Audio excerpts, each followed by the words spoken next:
नमस्कार, मैं हूं श्वेता सिंह। आप देख रहे हैं आज तक और आज पूरे दिन आप हमारे साथ कोरोना के खिलाफ जो लड़ाई चल रही है उसका हिस्सा बन सकते हैं। हम हमेशा कहते हैं कि फ्रंटलाइन वॉरियर्स कौन कौन है, लेकिन एक नजरिए से देखिए तो कुछ ऐसे मुख्यमंत्री भी हैं जो फ्रंटलाइन वॉरियर्स, उन कोरोना योद्धाओं की श्रेणी में आते हैं जो ग्राउंड पर निकल रहे हैं, जो बाहर जा रहे हैं, रोजाना हजारों मीटिंग कर रहे हैं और एक एक चीज का अपडेट लेकर बड़ी से बड़ी आबादी की हर चीज का ख्याल रखने की कोशिश कर रहे हैं। कोशिश हम इसीलिए कह रहे हैं क्योंकि कहीं पर नाकामी, कहीं पर सफलता। कोरोना जैसी महामारी कभी इस दुनिया ने नहीं देखी थी। अगर हिंदुस्तान उसे अच्छी तरीके से मैनेज कर रहा है तो इसकी बहुत बड़ी वजह है कि हमारे राज्य भी कर रहे हैं। और इसीलिए आज दिन भर हम मुख्यमंत्रियों से बातचीत करेंगे। आप ट्वीट कर सकते हैं या सोशल मीडिया पर #E-Agenda-CM स्पेशल के नाम से अपनी राय इस पर दे सकते हैं। इस समय हमारे साथ उत्तर प्रदेश के मुख्यमंत्री योगी आदित्यनाथ जुड़ रहे हैं।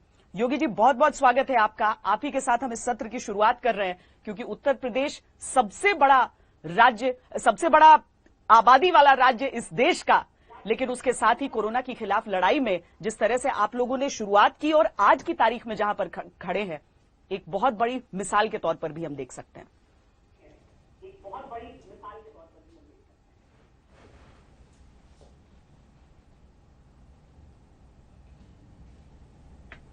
क्यों बंद हो गई?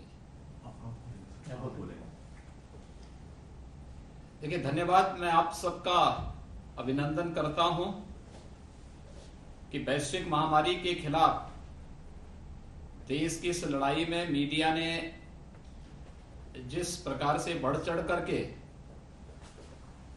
अपनी जान को हथेली में लेकर के सही जानकारी आम जनमानस को देने का योगदान किया है। मैं सभी मीडिया कर्मियों का हृदय से इसके लिए अभिनंदन करता हूं। ये वैश्विक महामारी है और पूरे देश को मिलकर के इस लड़ाई, इस महामारी के खिलाफ लड़ाई लड़नी है। ये हम सबका सौभाग्य है कि देश में एक यशस्वी नेतृत्व प्रधानमंत्री मोदी जी के रूप में है और जिनके नेतृत्व में समयबद्ध ढंग से जो कार्य योजना बनी, आज उसका परिणाम है कि 135 करोड़ की आबादी अपने आप को सुरक्षित महसूस कर रही है। अगर हम दुनिया के अंदर देखें तो भारत के अंदर 135 करोड़ की आबादी में हमारे यहां जो इन्फेक्शन है या जो डेथ रेट है, इसको हम अमेरिका या पश्चिमी यूरोप के देशों से तुलना करें तो हम बहुत सेफ स्थिति में हैं। लेकिन आगे भी हम सबको और सतर्क होकर के कैसे हम लोग न केवल कोरोना के खिलाफ इस जंग को जारी कर सकते हैं, अभी तो हम लोग इस बारे में भी ये तय करें कि कोरोना के खिलाफ इस लड़ाई को आगे बढ़ाने के लिए लॉकडाउन की कार्रवाई और सोशल डिस्टेंसिंग के साथ ही कुछ आर्थिक गतिविधियों को भी आगे कैसे बढ़ाया जा सकता है, जिससे भारी पैमाने पर मेरा अनुमान है कि अगर हम भारत के अंदर इस बात को देखेंगे तो लगभग 45 से 46 करोड़ कामगार और श्रमिक वर्तमान में कहीं ना कहीं लॉकडाउन से प्रभावित हुए हैं और जो आर्थिक गतिविधियां प्रारंभ हुई हैं, काफी लोगों को फिर से कार्य मिला है। लेकिन इन सबको कहीं ना कहीं फिर से जो प्रधानमंत्री गरीब कल्याण पैकेज घोषित हुआ था, उस पैकेज के साथ ही हम इन्हें रोजगार और नौकरी के साथ भी जोड़ सकें, इस पर अब कार्य किए जाने की आवश्यकता है। हम लोगों ने वही अपनी विस्तृत कार्य योजना बनाई है और उसमें हम देखते हैं कि आप किसी भी चीज से परहेज नहीं कर रहे हैं। जान बचाने की कोशिशें हो या जहान बचाने की जो बातें आप अभी कर रहे हैं, क्योंकि इस प्रदेश में हमने ये भी देखा है कि जो अभी तो जैसे ग्रीन, रेड, ऑरेंज, ये सारे जोन्स जो डिवाइड किए गए, इतनी बड़ी आबादी होने के कारण हम ये भी देख रहे हैं कि 19 जिले रेड जोन के भीतर आ गए हैं, 20 जिले ग्रीन जोन के भीतर भी हैं और अपने आप में एक बहुत बड़ी चुनौती होगी कि इतनी बड़ी आबादी को आप रेड, ग्रीन, ऑरेंज, आप क्या ग्रीन वालों को छूट देने वाले हैं या उन्हें कुछ दिन इंतजार करना पड़ेगा, क्योंकि लॉकडाउन 3.0 की भी घोषणा हो गई है। अब उसके, हालांकि आपने उससे आगे तक की जो बंदिशें हैं वो भी पहले से ही बता दी थी कि अभी हम बहुत सारी चीजों के लिए इजाजत नहीं दे सकते हैं, तो क्या ग्रीन जोन वालों को भी उसका इंतजार करना पड़ेगा? देखिए, गृह मंत्रालय, भारत सरकार की एडवाइजरी स्पष्ट हो चुकी है। रेड जोन में अभी हम लोग कोई भी उस प्रकार की गतिविधि प्रारंभ नहीं करने जा रहे हैं जिसके कारण संक्रमण फैलने का खतरा हो।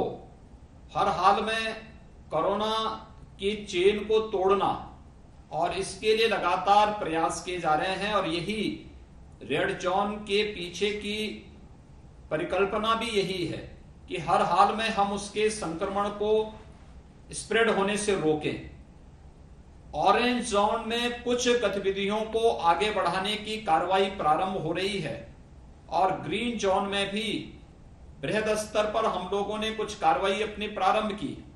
सबसे बड़ी बात यह है कि सबसे बड़ी आबादी का राज्य उत्तर प्रदेश होने के कारण हमारे सामने चैलेंज भी ज्यादा था, क्योंकि हमारे राज्य में अचानक तबलीगियों से जुड़े हुए और जमात से जुड़े हुए जो 3000 से अधिक मामले आए थे, इन 3000 से अधिक मामलों को पहले चरण में लेना, इनकी जांच कराना, इन्हें क्वारंटाइन सेंटर में भेजना, जो उसमें संक्रमित थे उन्हें तत्काल आइसोलेशन में भेजने की कार्रवाई करना, इस कार्य को तो करना ही था।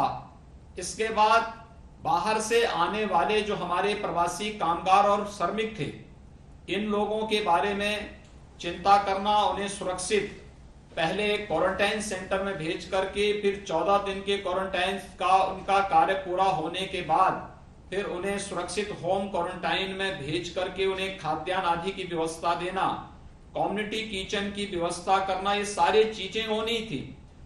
अब उनको रोजगार के साथ जोड़ने की कार्रवाई भी हमें इस दौरान हम लोगों ने हरियाणा से अपने कामगार और जो प्रवासी श्रमिक थे उनको सुरक्षित वापस हम करवाए हैं। कोटा में जो हमारे लगभग 12,000 से अधिक छात्र थे जो विभिन्न प्रतियोगी परीक्षाओं की तैयारी कर रहे थे, उन्हें भी हम सुरक्षित वापस लेके आए हैं, सभी होम क्वारंटाइन में हैं। प्रयागराज में 15,000 से अधिक प्रतियोगी छात्र थे उत्तर प्रदेश के अलग अलग जनपदों के, उन्हें भी हम सुरक्षित वापस लेकर के आए। हमें सबसे इन सब कार्यक्रमों को आगे बढ़ाने में सफलता इससे भी मिली क्योंकि आदरणीय प्रधानमंत्री जी ने लॉकडाउन प्रारंभ होने के तत्काल बाद प्रधानमंत्री गरीब कल्याण पैकेज की घोषणा की, और प्रधानमंत्री गरीब कल्याण पैकेज के माध्यम से गरीबों के लिए, किसानों के लिए, महिलाओं के लिए, युवाओं के लिए जो अनेक कार्यक्रम और पैकेज घोषित हुए थे, उसको हमने सफलतापूर्वक अपने प्रदेश में लागू किया, और उसका परिणाम रहा है कि हमारे प्रदेश में 2 चरणों में 18 करोड़ लोगों को यहाँ पर पश्चिमी उत्तर प्रदेश के कुछ गांवों में जहाँ पर किसान हम सफल रहे, अपनी गेहूं की कटाई कर रहे थे, उन लोगों से भी बातचीत हुई मेरी। उसमें वो लोग बहुत खुश थे कि आपने बहुत जल्दी उनके लिए वो रियायतें दे दी जो कि उस समय तक एक राष्ट्रीय लेवल पर जिनकी घोषणा नहीं हुई थी, उनको वो आजादी मिल गई थी कि वो गेहूं की कटाई के लिए आ सकते थे। लेकिन उसके बाद उनकी थोड़ी समस्याएं भी बढ़ी क्योंकि मौसम भी आजकल अचानक जैसे ओले गिर जाते हैं, तो बहुत ज्यादा कष्ट उस एक वर्ग को भी है जो उस खाद्य की आपूर्ति करेगा, जो भले लॉकडाउन चले लेकिन कम से कम आने वाले दिनों के लिए हमें वो संकट नहीं हो कि खाने पीने की सोचने को पड़ जाए। तो आज की तारीख में आप किसानों को, आप क्योंकि अलग अलग सेक्टर्स की बात कर रहे हैं, तो मैं चाहूंगी कि एक एक करके ही हम उस जी देखिए, आपने स्वयं भी देखा होगा कि हमने पूरे प्रदेश के अंदर किसानों को सबसे पहले अपने प्रदेश में हम लोगों ने रियायत दी। हमने कंबाइन मशीन, हार्वेस्टर, रेपर, इन सब को किसानों के खेत तक पहुंचाने में मदद करवाई और उसमें भरपूर सहयोग किया। हमारे प्रदेश में लगभग 98% खेती की कटाई हो चुकी है, और वर्तमान में हमारे प्रदेश में हमारा जो किसान है वह अपनी उपज को क्रय केंद्रों में ले जाने की व्यवस्था कर रहा है।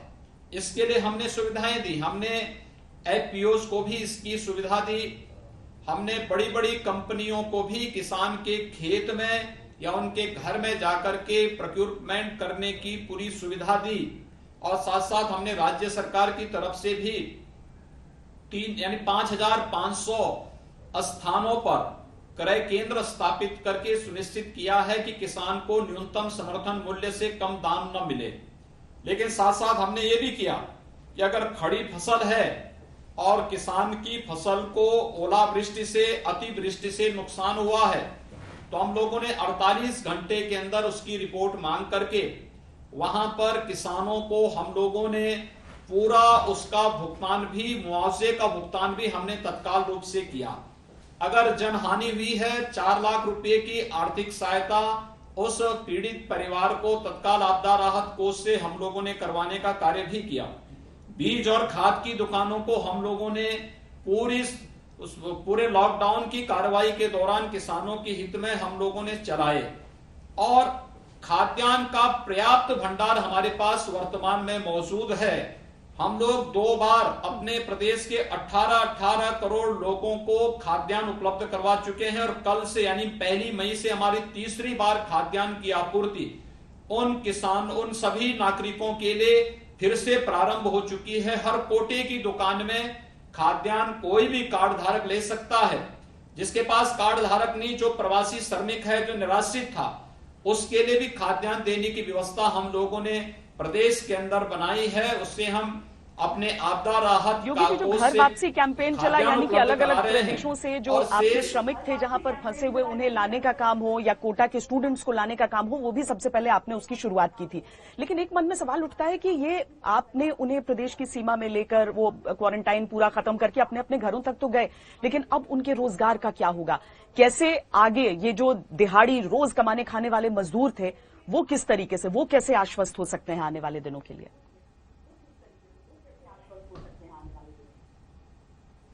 देखिए, हम लोगों ने प्रदेश के अंदर पहले से ही, हम जब लॉकडाउन की कार्रवाई प्रारंभ हुई और कोरोना की वैश्विक महामारी को देखते हुए हम लोग भी इस बारे में मानते थे कि इसका ये जो लॉकडाउन की कार्रवाई है लंबे समय तक चल सकती है। इसके लिए हमें इसी रूप में अपनी तैयारी करनी चाहिए। तो हम लोगों ने पहले ही अपनी मंत्री समूह गठित कर दिए थे।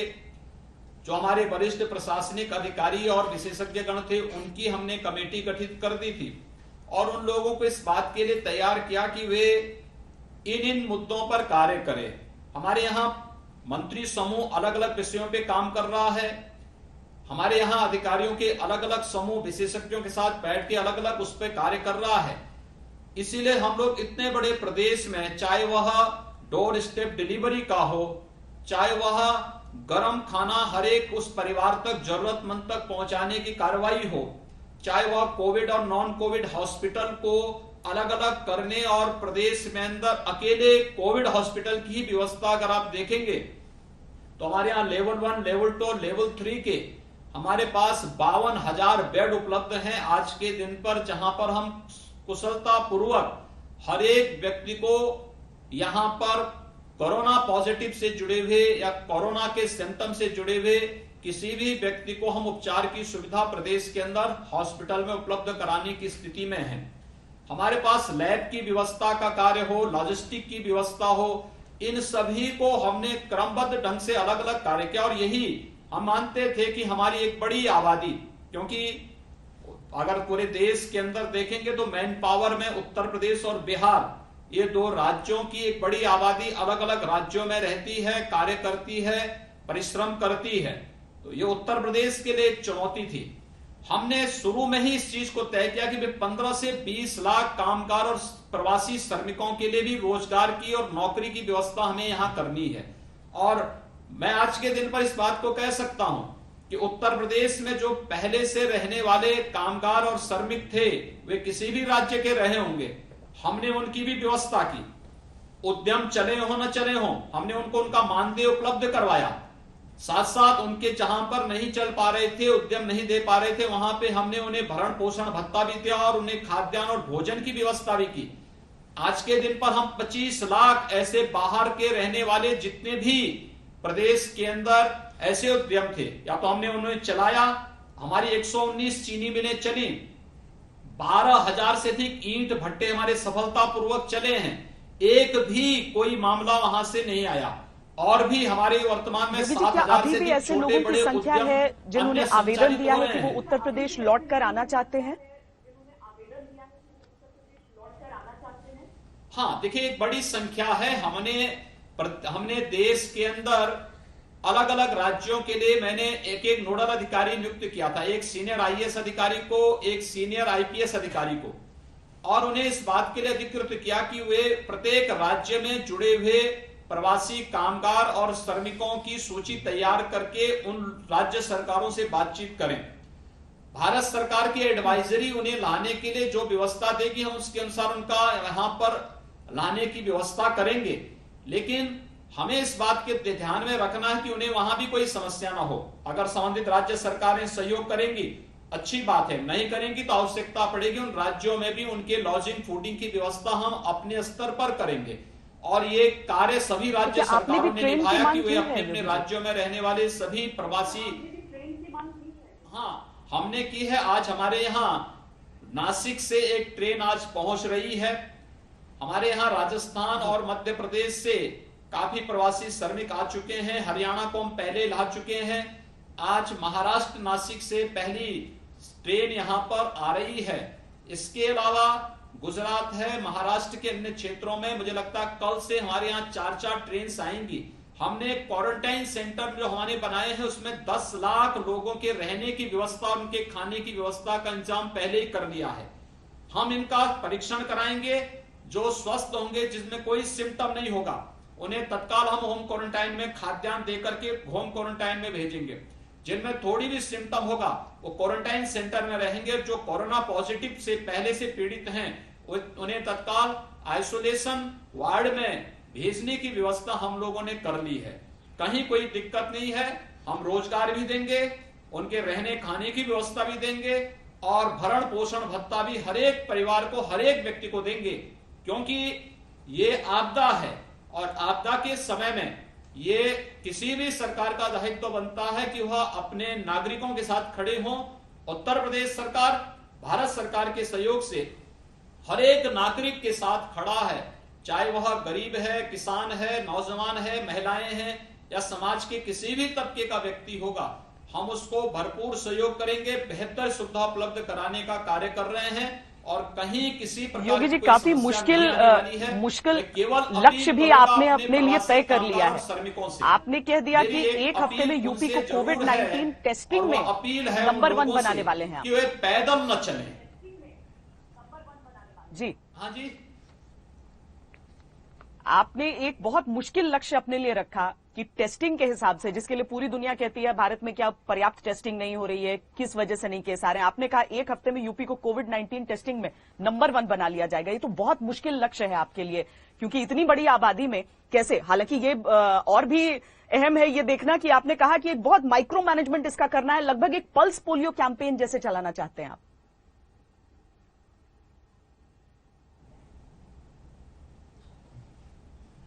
देखिए, ये बहुत महत्वपूर्ण है कि कोरोना से जुड़े हुए जो मामले आ रहे हैं, हमारे पास लगभग 75 से 80% मामले ऐसे हैं जिनमें कोई सिम्टम नहीं है। और इसके लिए हमारी पूरी निर्भरता टेस्ट पर निर्भर करती है। अगर हमने जितने भी ऐसे हॉटस्पॉट हैं या फिर जहां भी कोई संदिग्ध है, समय से उनका टेस्ट करके उन्हें क्वारंटाइन सेंटर में और फिर उसके बाद आइसोलेशन वार्ड तक पहुंचाने का कार्य कर दिया है, तो स्वाभाविक रूप से हम इसको स्प्रेड होने से रोक पाएंगे। आप आश्चर्य करेंगे कि हमारे यहां पहले जो कोरोना के से जुड़े हुए मामले थे उसकी टेस्टिंग की केवल 50 टेस्ट प्रतिदिन हम कर सकते थे, और आज हमारे पास यह संख्या लगभग 5000 प्रतिदिन की हो चुकी है और हम इसकी संख्या को और बढ़ा रहे हैं। इसके अलावा पूल टेस्टिंग करने वाला राज्य पहला यूपी है। हम लोगों ने एक साथ कई बड़ी पैमाने पर इस कार्य को किया, इसने हमारी क्षमता को और तेज किया है। हम लोगों ने लेबोरेटरी आज के दिन पे 17 हमारे पास कार्यरत हैं और हमारा प्रयास है कि अगले एक सप्ताह में हम लगभग 6 से 7 नई लेबोरेटरी फिर से संचालित करने जा रहे हैं, जहां पर टेस्टिंग की क्षमता बढ़ा करके हम बेहतर व्यवस्था बना सकेंगे। एक चीज जिसको हमें हमेशा ध्यान रखना होगा कि कोरोना एक वायरस है। वायरस की कोई भी उपचार कठिन होता है, क्योंकि ये समय के अनुरूप अपना नेचर भी बदलता है। इसलिए हमें इस बारे में सावधान रहना पड़ेगा कि सोशल डिस्टेंसिंग के प्रति आम नागरिक को जागरूक करने के साथ साथ आम नागरिक के बारे में जो जैसे आरोग्य सेतु जैसा भारत सरकार का ऐप बना है, इस और उसके माध्यम से लोगों को जागरूक करने में एक बड़ी मदद मिल रही है। इस प्रकार से और इम्यूनिटी सिस्टम को डेवलप करने के बारे में हमें एक अभियान भी चलाना पड़ेगा। और मैं इस बात को मानता हूं, उत्तर प्रदेश सबसे बड़ी आबादी का राज्य है, सबसे चुनौतीपूर्ण स्थिति सामने हमारे है, लेकिन उस सब के बावजूद हम लोग देश की इस लड़ाई में पूरी प्रमुखता के साथ, पूरी प्रतिबद्धता के साथ इस लड़ाई को आगे बढ़ाएंगे और उत्तर प्रदेश को पूरी तरह कोरोना से मुक्त करने में हमें सफलता प्राप्त होगी, कोई संदेह इसमें नहीं। मेरी अपील केवल अपने प्रवासी कामगार और श्रमिकों से है कि वे पैदल न चले, क्योंकि पैदल चलने में उनको भी समस्या है और वे जहां जाएंगे अगर कोरोना पॉजिटिव होगा या कोई सिम्टम होगा तो उनके जीवन के साथ भी इसके लिए खिलवाड़ हो सकता है। साथ साथ वे कहीं जाएंगे तो यह फैलेगा भी। हर हाल में कोरोना की चेन को रोकना यह महत्वपूर्ण है और जब केंद्र और प्रदेश सरकार इसके बारे में पूरी सहानुभूति पूर्वक उनके साथ खड़ी है, पूरी प्रतिबद्धता के साथ उनके साथ खड़ी है, तो किसी को भी पैदल नहीं चलना चाहिए, क्योंकि पैदल व्यक्ति 10 किलोमीटर, 15 किलोमीटर, 50 से 100 किलोमीटर चल सकता है, 1000-5000 किलोमीटर नहीं वाकई बहुत लंबा सफर तय करने की कोशिश की थी सबने, जो घातक हो गया था सबके लिए। लेकिन योगी जी, क्या ऐसे लोगों से ये समस्या बढ़ी जिन्होंने अपने संक्रमण को छुपाया? क्या तबलीगी जमात का वो पूरा प्रकरण जहां पर छुपाया गया, पेशेंट्स को बाहर नहीं निकलने दिया गया, वो सारी चीजें बहुत घातक साबित हुई पूरे समाज के लिए?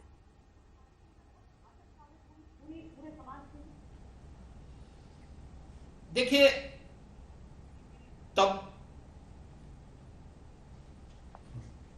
तबलीगी जमात का जो कार्य था वह सचमुच बड़ा ही अशोभनीय था।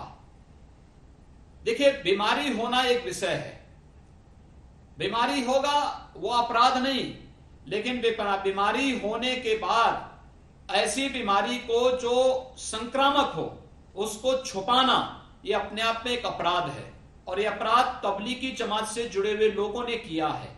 आज उत्तर प्रदेश में या देश में जहां कहीं भी कोरोना का स्प्रेड देखने को मिला है, इसके पीछे तबलीगी जमात है। अगर उन्होंने इस बीमारी को छुपाया नहीं होता और इसके कैरियर बनकर के वे जगह जगह नहीं चले होते तो संभवतः हम लोग लॉकडाउन के प्रथम चरण में ही कोरोना को काफी हद तक नियंत्रित कर चुके होते। लेकिन उन्होंने जो अपराध किया है उसके लिए उनके खिलाफ कार्रवाई होगी। आज आवश्यकता है कि सभी लोग मिलकर के कोरोना के खिलाफ देश की इस लड़ाई को आगे बढ़ाएं। मुझे लगता है कि इसी में देश का भी हित है और इसी में ही 135 करोड़ लोगों का हित भी इसी में है। और योगी जी, चूंकि बहुत अलग अलग इलाकों से इस तरह की चीजें भी बार बार बाहर निकल कर आती रही कि लोग टेस्टिंग के लिए जा रहे हैं, स्वास्थ्य कर्मी उन पर अटैक करने की कोशिश। हालांकि जब गाजियाबाद में नर्सों वाला प्रकरण हुआ था तो आपने रासुका लगाने की बात कह दी थी उन सब पर, और अभी भी लेकिन हम बीच बीच में देखते रहते हैं कि इस तरीके से लोग पुलिस वालों को, नर्सेज को, डॉक्टर्स को, इन सबको टारगेट करते रहते हैं।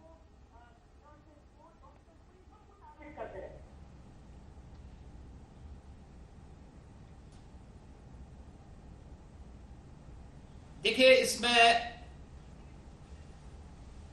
जमात और तबलीगी से जुड़े हुए लोगों ने बहुत जगह बहुत ही अभद्र कार्य भी किया है। वह गाजियाबाद में चाहे वह स्टाफ नर्स के साथ दुर्व्यवहार का मामला रहा हो, कानपुर, वाराणसी, लखनऊ, या अन्य क्षेत्रों में भी जहां कहीं भी इन लोगों ने दुर्व्यवहार किया है, वहां पर पहले समझाने का प्रयास किया गया। अगर वे समझे नहीं तो वहां पे कठोरता पूर्वक कार्रवाई भी हुई है और हम लोगों ने इस बारे में स्पष्ट कर दिया है कि जो भी कानून के साथ खिलवाड़ करेगा तो कानून की सुसंगत धाराओं के तहत उनके खिलाफ हम कठोरतम कार्रवाई भी करेंगे। कोरोना वॉरियर के रूप में काम करने वाले लोगों को सुरक्षा देना सरकार का कार्य है, लेकिन कोरोना कैरियर बन करके कोई इस बीमारी को फैलाने का, इस संक्रमण को फैलाने के लिए जिम्मेदार होगा तो उसकी जवाबदेही भी सरकार तय करेगी। एक टूरिज्म को लेकर भी लोगों के मन में बहुत कुछ उठता है, क्योंकि अभी लॉकडाउन तो है, इसके आगे भी बाकी रियायतें जब तक दी जाएंगी उसके बाद ही होगा कि आप एक राज्य से दूसरे राज्य, आपके पूरे राज्य में बहुत सारे हिस्से ऐसे आते हैं जो पर्यटन पर बहुत ज्यादा निर्भर हैं। उस सेक्टर को आप कैसे रिवाइव करने का सोच रहे हैं? खासकर आगरा जैसा हो गया, वाराणसी, इन सब जगहों पर कैसे जिंदगी सामान्य होगी योगी जी? देखिए, अभी पहले चरण में तो हमारी पूरी प्राथमिकता है कि हर हाल में हम लोग कोरोना के संक्रमण को रोकें। हमारे सामने आज चैलेंज है, पहले रेड जोन, ऑरेंज जोन और ग्रीन जोन, इन तीनों में जो अलग अलग प्रदेश के अलग अलग जनपद आए हैं, वहां पर केंद्र सरकार की एडवाइजरी के अनुसार कार्रवाई करते हुए ग्रीन जोन में किन्हें हम छूट देंगे, ऑरेंज जोन में किन्हें देना है और रेड जोन में क्या क्या बंदिशें रहेंगी, इन सब पर पहली प्राथमिकता हमारी है। एक बार हम लोग कोरोना चेन को पूरी तरह रोकने में सफल हो जाते हैं, हर एक जनपद में हो जाते हैं, तो बाकी अन्य व्यवस्थाओं को पटरी में लाने में कहीं कोई समस्या नहीं आने वाली है। सारी चीजें अपने आप पटरी में एक एक करके आती हुई दिखाई देंगी, लेकिन तात्कालिक परिस्थिति में हम लोग एक एक कदम आगे बढ़ा करके कार्य करने के पक्षधर हैं और चरणबद्ध तरीके से इस कार्यक्रम को कि कोरोना के संक्रमण की चेन को भी रोकना है, लेकिन साथ साथ सामान्य जनजीवन को भी पटरी पर फेज वाइज हम लाएंगे। पहले ग्रीन जोन में, फिर ऑरेंज जोन को ग्रीन जोन में बदलने की कार्रवाई करना, फिर वहां पे व्यवस्था को सामान्य पटरी में लाना, फिर रेड जोन को ऑरेंज जोन में बदलना, ऑरेंज जोन के बाद फिर ग्रीन जोन में ला करके व्यवस्था को सामान्य पटरी पे लाने की कार्रवाई वर्तमान में चल रही है। और हमें जिस दिन एक एक करके इसमें सफलता मिलेगी, हम उसके अनुरूप सामान्य जनजीवन को पटरी में लाने में हमें कहीं कोई देर नहीं लगेगी। सारी चीजें अपने आप ही एक स्वतःस्फूर्त भाव के साथ पटरी पे आता हुआ दिखाई देगा। तो योगी जी, आपने तीनों जोन्स की बात की है, लेकिन अगर अर्थव्यवस्था को भी हम उसी चरणबद्ध तरीके से समझना चाहें यहां पर, उसमें आपकी प्राथमिकता सबसे पहली क्या होने वाली है?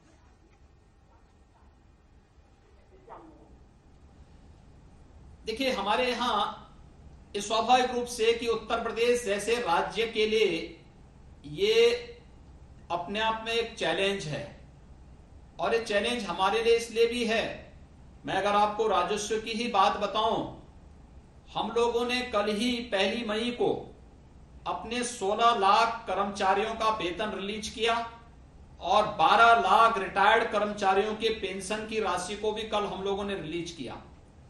लेकिन अगर हम देखेंगे, राजस्व के मामले में देखेंगे, तो प्रदेश के अंदर लगभग जो 17-18 हजार करोड़ रुपए का राजस्व आता था, इस महीने केवल 1000 करोड़ का राजस्व ही हमें प्राप्त हो पाया है। हमारे सामने एक चैलेंज है, लेकिन इस सब के बावजूद हमें अपने नागरिकों की जान की रक्षा करनी है, यह महत्वपूर्ण है।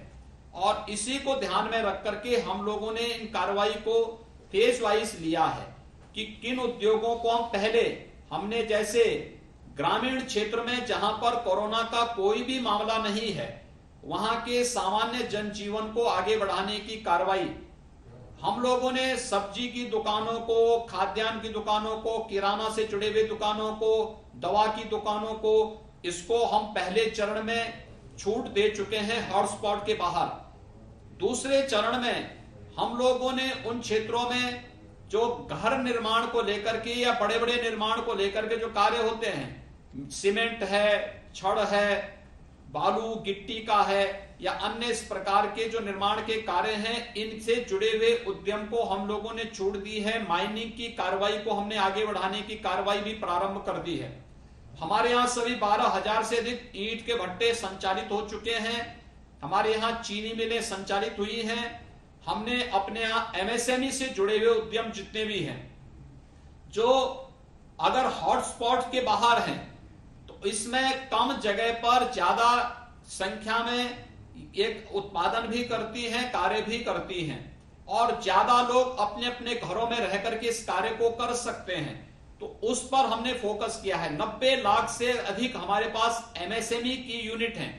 इन्हें भी व्यवस्थित रूप से संचालित करने की एक कार्य योजना हम लोग आगे बना रहे हैं। इसको लेकर के हम कार्य कर रहे हैं।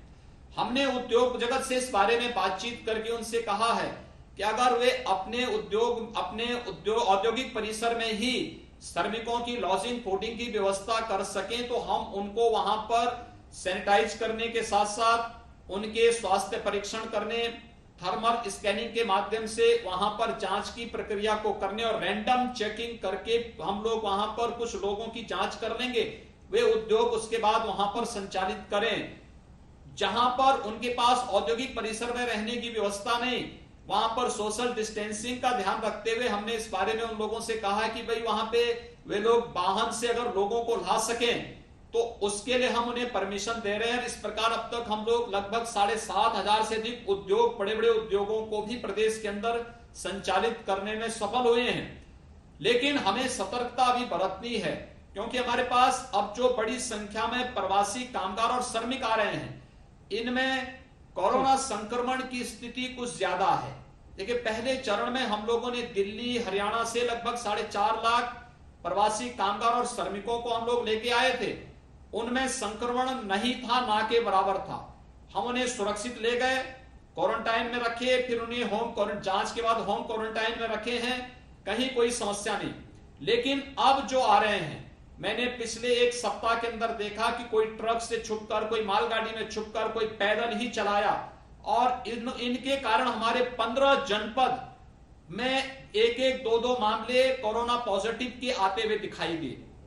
ये हमारे लिए एक चैलेंज है, लेकिन हमने क्वारंटाइन सेंटर बनाए। इसीलिए मैंने राज्य सरकारों से अपील की है कि आप जिन्हें भेजना चाहते हैं एक सूची हमें उपलब्ध करा दें, जिससे हम उसकी व्यवस्था करा सकेंगे। क्योंकि संक्रमण को रोकना है तो हर एक स्टेज पे सतर्कता जी, वाकई बहुत आवश्यक है और यही इसी तैयारी के साथ अगर वो लौटें तो बेहतर रहेगा। लेकिन योगी जी, जो आपने अपना आर्थिक प्लान बताया, उसमें एक छोटी सी चीज मैं जानना चाहती हूँ, क्या उत्तर प्रदेश भी केंद्र से राहत की मांग करेगा, राहत पैकेज की मांग करेगा, या फिर आप ये कोशिश कर रहे हैं कि आप खुद अपने बूते कोशिशें करके राज्य को अपने पांव पर वापस खड़ा कर पाएं? देखिए, मेरा ये मानना है कि भारत सरकार ने पहले ही बहुत बड़ा आर्थिक पैकेज की घोषणा की है।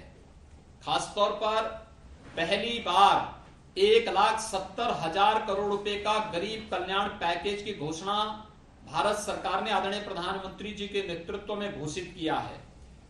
आप आश्चर्य करेंगे कि देश का किसान, देश का जनधन अकाउंट धारक महिलाएं, देश के एक बड़ी आबादी स्वयं इससे आच्छादित हो रही है।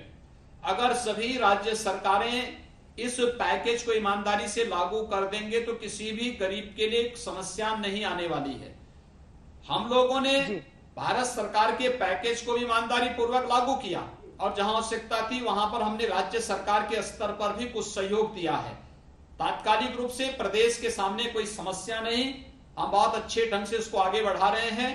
ये इस पे निर्भर करेगा कि लॉकडाउन की कार्रवाई को अभी हमें कितने दिन और लेकर के चलना है। ज्यादा समय तक चलेगा, थोड़ी समस्या आ सकती है। दूसरा पहलू इस पूरे लॉकडाउन का ये हुआ कि प्रकृति जो है वो स्वच्छंद बिल्कुल है, और गंगा नदी जो पूरे उत्तर प्रदेश से बहती हुई निकलती है, गंगा नदी पहली बार इतनी स्वच्छ, इतनी निर्मल नजर आ रही है।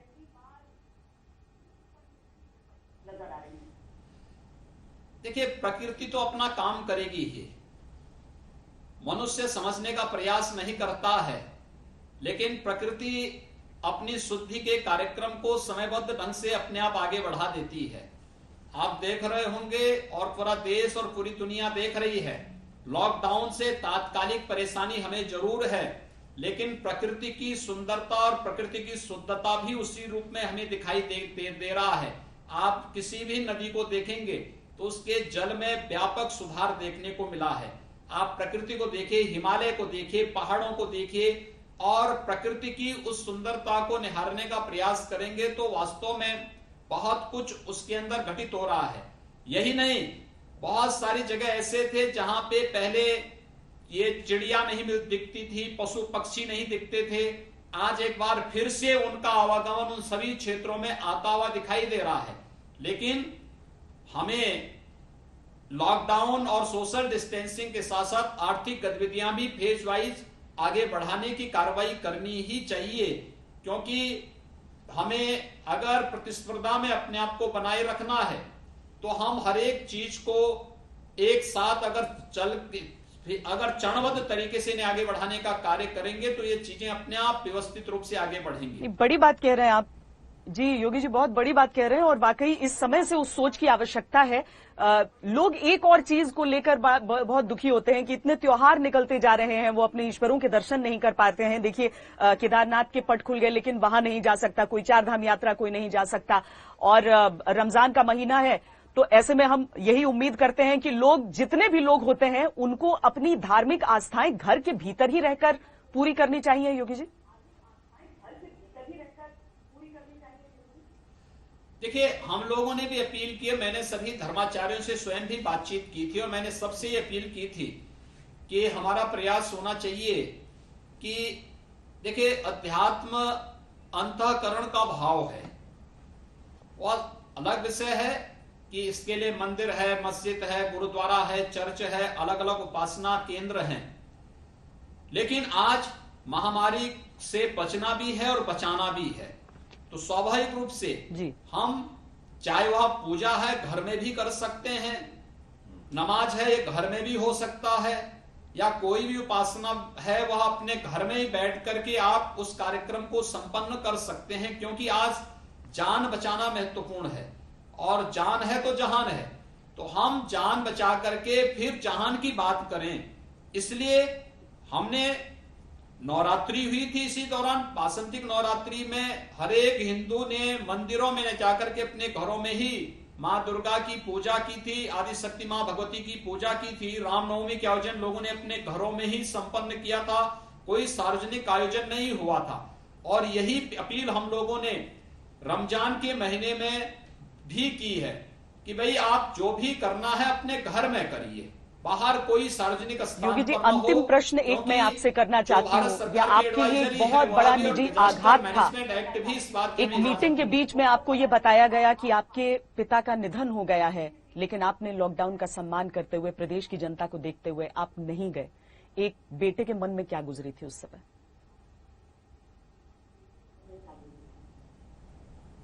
देखिए, मेरे लिए बहुत कठिन समय था वह, और सचमुच मेरी इच्छा थी। मेरे पिताजी पिछले 2 महीने से बीमार थे, अस्वस्थ थे, दिल्ली में एम्स में उनका उपचार चल रहा था, मुझे जानकारी मिली थी। मैंने प्रयास किया कि मैं वहां जाकर के एक बार उनको देखूं, लेकिन प्रदेश के अंदर जनता कर्फ्यू, फिर इसके बाद लॉकडाउन की कार्रवाई समयबद्ध ढंग से आगे बढ़ी, मुझे समय नहीं मिल पाया। इसी दौरान जब जानकारी मिली कि वह उनका स्वर्गवास हो गया है, तो मैं जो है एक बार सोचा कि मुझे उनके अंतिम संस्कार में जाना चाहिए। ठीक है, मैंने एक संन्यास धारण किया है, लेकिन एक पुत्र के रूप में अपने दायित्वों का निर्वहन मैं करूं। लेकिन मेरे सामने चुनौती थी। चुनौती इस बात की थी कि अगर मैं चाहता हूं तो लॉकडाउन भी टूटेगा और सोशल डिस्टेंसिंग भी वहां तार तार होगा। स्वाभाविक रूप से यह न जनता के हित में होगा और न ये उनकी ही आत्मा को इससे शांति मिलेगी। इसलिए मैंने उचित समझा कि मैं यहीं से उन्हें अपनी श्रद्धांजलि व्यक्त करूं, और मैं इसी अवसर इस पर मैं जो हमें आज के दिन पर एक राष्ट्र देश की लड़ाई को, कोरोना के खिलाफ देश की जिस लड़ाई को आगे बढ़ाने का हमें अवसर प्राप्त हुआ है, इस लड़ाई को हम आगे बढ़ाने का कार्य करें। तो हम लोगों ने फिर इसको प्राथमिकता दी और मैं इसीलिए उनके अंतिम संस्कार के कार्यक्रम में नहीं शामिल हो पाया। हम लोग जिस दिन इस कोरोना पर विजय प्राप्त करेंगे, लॉकडाउन की पूरी कार्रवाई संपन्न होगी और हम लोग इस बात को महसूस करेंगे कि अब उत्तर प्रदेश में या देश में लॉकडाउन की किसी प्रकार की कोई आवश्यकता नहीं। और स्थितियों में मेरा पूरा प्रयास होगा कि एक पुत्र के रूप में उनको जो भी अंतिम संस्कार से जुड़ी हुई जो अन्य कार्रवाई हो सकती है उसको निभाने के लिए मैं अवश्य फिर जाऊंगा। बहुत बहुत धन्यवाद योगी जी हमसे बातचीत करने के लिए।